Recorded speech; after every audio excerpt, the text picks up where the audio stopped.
안녕하세요. 주목사입니다. 매주 목요일 신앙서적 한 권을 추천하고 함께 은혜를 나누는 한 권에 만나 16번째 시간입니다. 오늘 함께 나눌 책은 제럴드 시처 지음 하나님의 뜻입니다. 본서는 우리 삶을 향한 하나님의 뜻을 이해하도록 돕고 하나님의 뜻에 대한 왜곡된 인식을 버리고 처음부터 끝까지 우리 삶을 이끄시는 하나님의 은혜를 깨닫게 해주는 책입니다. 작가인 제럴드 시초는 미국의 영성 작가로 현재 워싱턴주의 스포케인에 있는 휘트너스 대학교의 종교 및 철학 교수로 학생들을 가르치고 있습니다. 그는 1991년 음주운전자가 낸 교통사고로 딸과 아내 그리고 어머니를 한꺼번에 잃는 비극을 겪게 되었습니다. 고통스러운 삶 속에서 아버지로서 목회자로서 끊임없이 묻고 답을 찾아 헤매었던 시간들을 글로 풀어냈습니다. 목차를 보겠습니다. 제1부 하나님의 뜻을 이해하라. 제2부 소명을 분별하라. 제3부 신비를 포용하라. 제4부 시간을 붙잡아라. 제5부 결단하며 살라. 저자는 자신이 겪은 상실과 고통 앞에서 묵상한 내용을 그의 책에 담았습니다. 내 삶에 대한 하나님의 뜻은 과연 무엇인가에 대해 그가 책에서 언급하는 내용들을 이제 함께 살펴보겠습니다. 미래에 관해 큰 결정을 내려야 할 때 우리는 전혀 안달할 필요가 없다. 내 삶을 향한 하나님의 뜻을 놓칠지도 모른다는 끔찍한 가능성 때문에 염려할 필요가 없다. 이미 알고 있는 일을 행하기만 하면 된다. 분명히 밝혀야 할 부분에 관한 한 하나님은 이미 분명히 밝혀 놓으셨다.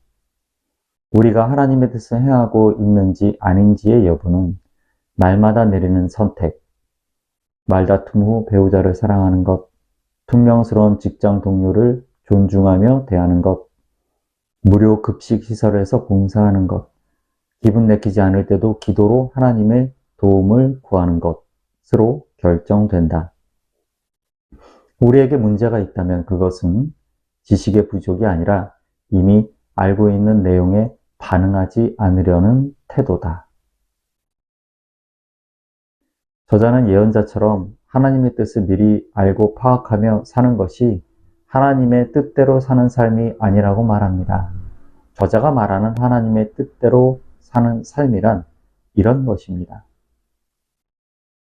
다시 말해서 하나님이 우리 인생에 대해 품고 계신 뜻은 하나가 아니라 많다.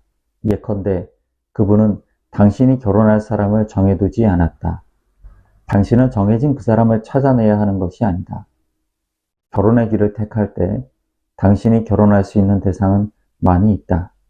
하나님은 당신의 직업도 정해두지 않았다. 당신은 정해진 그 직업을 알아내야 하는 것이 아니다. 당신이 할 수 있는 일은 많이 있다. 실제로 여러 일을 하게 될 것이다. 물론 우리는 여전히 선택해야 하며 그 중에는 힘겨운 선택도 있다. 그러나 나의 선택이 내 삶을 향한 하나님의 뜻이 된다는 것을 우리는 확신할 수 있다. 이렇듯 하나님이 미래에 대해 놀라울 정도로 융통성이 많은 것은 그분이 현재에 대해 극도로 융통성이 없기 때문이다. 빌과 결혼하든 에드워드와 결혼하든 그것은 우리의 자유다. 컴퓨터 전문가가 되든 보육원 교사가 되든 우리의 자유인 것과 마찬가지다. 그러나 우리는 그 어떤 것도 하나님보다 우위에 놓을 자유는 없다. 하나님은 우리의 삶에서 반드시 첫째가 되어야 한다. 하나님 나라와 의를 먼저 구하며 삶 전체를 그분께 내어드리기만 하면 갑자기 세상은 온통 가능성의 천지로 변한다. 저자는 소명을 찾는 일에 있어서 신앙 공동체의 중요성에 대해서도 이야기합니다. 우리의 삶 속에서 깨닫게 하시려 하나님의 음성을 사람을 통해 들려주시기 때문입니다.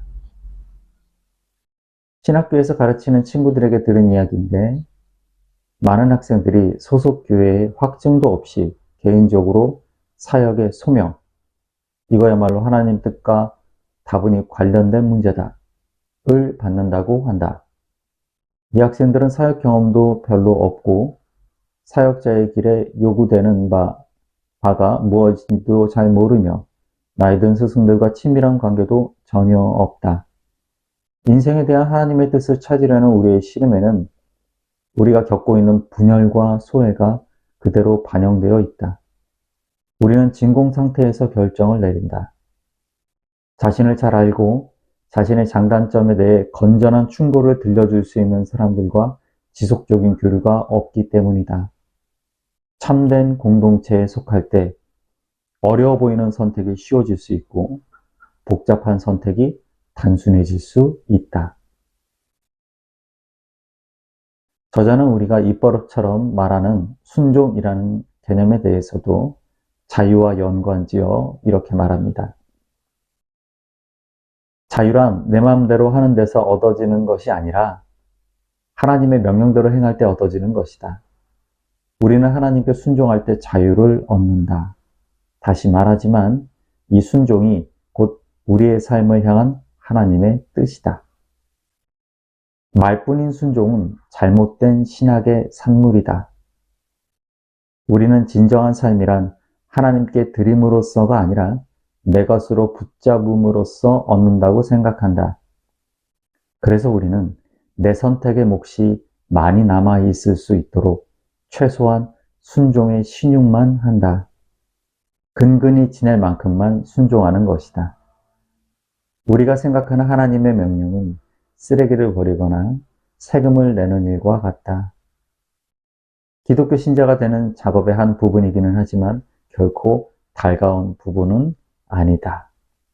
그래서 우리는 하나님께 대한 의무를 처리한 뒤 일단 그 부분이 끝나면 다시 내 마음대로 삶을 즐기기 시작한다. 저자는 내 삶을 향한 하나님의 뜻인 소명을 분별하는 것이 너무 중요하며 소명에 대해 바르게 알아야 함을 또한 강조합니다. 소명이란 마음의 눈으로 세상을 보는 방식이다. 단 두 사람도 세상을 정확히 똑같이 보지는 않는다. 끔찍한 교통사고 현장에 10명이 함께 도착했다고 하자. 똑같은 사건을 목격하지만 저마다 보는 것도 다르고 반응하는 방식도 다르다. 한 남자는 운전자들이 어찌할 바를 몰라 우왕좌왕하는 것을 보고 교통정리를 시작한다. 한 여자는 사고를 세세히 관찰한 뒤 휴대전화로 119에 전화를 걸어 놀랄 정도로 정확하게 현장을 묘사한다. 한 간호사는 사람들의 부상이 심한 것을 보고 즉시 응급체크에 들어간다. 같은 사고에 저마다 반응이 다른 것은 서로 보는 눈이 다르기 때문이다. 무엇을 보는가는 각자의 내면 깊숙한 곳에 있는 무언가에 의해 결정된다. 내가 주변 세상을 보는 방식에 내 소명의 방향이 들어있다. 어디를 가나 운영상 문제가 있는 단체만 보이는 이들이 있다. 그들은 그 기관에 들어가 더욱 효율적인 운영체제로 바꿔놓는다. 몸이든 마음이든 영혼이든 건강치 못한 사람들만 보이는 이들이 있다. 그들은 사람들에게 신체적, 정신적, 영적 치유를 베푸는 직업을 택한다. 저자는 하나님의 뜻이 우리 삶에 이루어지고 있다는 믿음이 우리에게 어떤 영향을 미치는가에 대해서도 이야기합니다. 이 장에서 말한 것처럼 그리스도의 믿음 안에서 하나님은 우리에게 엄청난 자유를 주셨다. 그분의 나라와 의를 먼저 구한다면 그것이 우리의 삶을 향한 그분의 계시된 뜻이다. 우리가 미래에 관해 어떤 선택을 내리든 그것이 우리를 향한 하나님의 뜻이 된다. 우리는 많은 길들을 따를 수 있고 다양한 대안을 쫓을 수 있다. 방향만 제대로 가고 있다면 모든 대안이 우리를 향한 그분의 뜻이 될 수 있다. 그러나 오직 하나의 길만이 실제로 그분의 뜻이 된다. 바로 우리가 선택하는 길이다. 지나고 난 후 회고해 볼 때 비로소 우리는 길이 하나뿐이었음을 하나님의 시각에서 볼 수 있다. 우리가 선택한 길이 곧 하나님이 계획하신 길이다. 그러므로 인생의 기본 방향은 절대적으로 중요하다. 내가 친구와 함께 여행 중에 터득한 것처럼 우리는 고속도로로 갈 수도 있고 자갈길로 갈 수도 있다. 빨리 달릴 수도 있고 느긋하게 여유를 부릴 수도 있다. 방향만 제대로 가고 있으면 된다. 마찬가지로 그리스도인의 여정 중에도 다양한 환경에 부딪힐 수 있다. 계획된 즐거운 환경도 있고 계획에 없던 비참한 환경도 있을 수 있지만 어떤 환경에서든 확정된 생애 노선을 따라 하나님을 향해 나아갈 수 있다. 그 목표는 누구에게나 똑같다. 믿음은 하나님이 자기를 사랑하는 이들에게 모든 것을 합력하여 선을 이루고 계심을 믿게 해준다. 내가 가장 좋아하는 소설 속 신학자들 중 하나인 러커블 레익슬리의 말을 다시 인용한다. 믿음이란 유수지팡이나 환불보증이 아니다. 믿음이란 단지 삶의 방식이다. 그것은 내가 하루하루 걱정하지 않으며 산다는 뜻이다. 좋을 때나 힘들 때나 하나님을 붙든다는 것이다. 무슨 일이 닥쳐오든 다 받아들인다는 뜻이다. 인생을 있는 그대로 하나님이 만드신 그대로 존중한다는 뜻이다. 비록 내가 도매상에서 주문하고 싶은 그런 모습이 아닐지라도 말이다. 믿음이란 비록 삶이 우리의 바람대로 풀리지 않는 것 같을지라도 하나님의 숨은 뜻이 하늘에서 이룬 것 같이 땅에서도 이루어지고 있음을 믿는다는 뜻이다. 그렇게 우리는 끝까지 참고 사랑하고 섬기며 예배한다.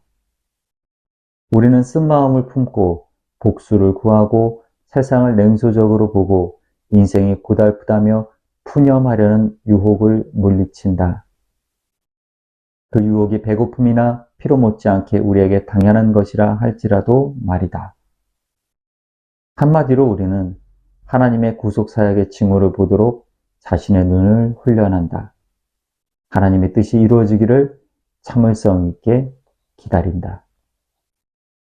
책을 마치면서 저자는 마지막 챕터에서 이 고통과 상실의 땅에서 살아가는 우리에게 다 잘 될 것이다 라고 위로하고 격려합니다.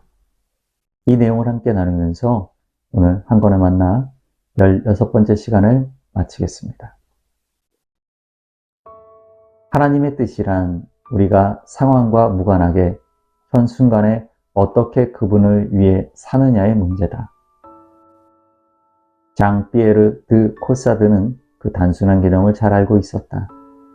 많은 영성 작가들과 마찬가지로 그는 매일 하나님의 뜻대로 사는 삶의 중요성을 강조했다. 가장 큰 일뿐 아니라 가장 작고 평범한 일 속에서도 하나님을 찾는다는 것은 곧 귀하고 숭고한 믿음을 지닌다는 것이다.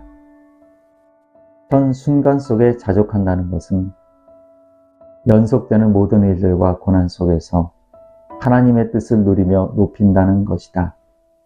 그것이 현 순간에 대한 우리의 의무다. 의도와 방향이 전부다. 하나님을 위해 살기로 마음을 정한 사람은 자신이 늘 하나님의 뜻 가운데 있을 것을 확신할 수 있다. 하나님과 함께 패자가 되는 법은 없다. 그분은 모든 것을 합력하여 선을 이루신다. 그래서 우리는 여정 자체에 에너지를 집중하며 도중에 벌어지는 일들을 즐길 수 있다. 이 여정은 성스러운 것이다. 목적지를 내다보고 있기 때문이다. 결과의 핵심은 과정이다. 우리가 내닫는 모든 걸음이 의미 있다. 오스왈드 챔버스는 하나님의 솜씨에서 이렇게 말했다. 인간이 과정이라 부르는 그것을 하나님은 목표라 부르신다. 경랑의 한 목판에서도 예수님을 바라보며 침착함과 평온함을 잃지 않을 수 있다면 그것이 곧 우리의 삶을 향한 하나님의 뜻이다. 그것은 내가 이렇게 저렇게 손을 써서 이제 다 괜찮다고 말하는 삶이 아니다. 우리를 향한 하나님의 뜻은 지금 그분과 그분의 능력을 의지하는 것이다. 여정이 끝나고 하나님의 은혜로 목적지에 이를 때 우리는 그분의 영원한 계획의 절대적 위엄과 광대함을 보게 될 것이다. 그 영광의 순간에 우리는 모든 것이 완벽하고 정교하게 맞아들어감을 알게 될 것이다. 하나님의 계획이 아침 햇살에 반짝이는 광활한 풍경처럼 느껴질 것이다. 숨쉬기조차 어려울 것이다.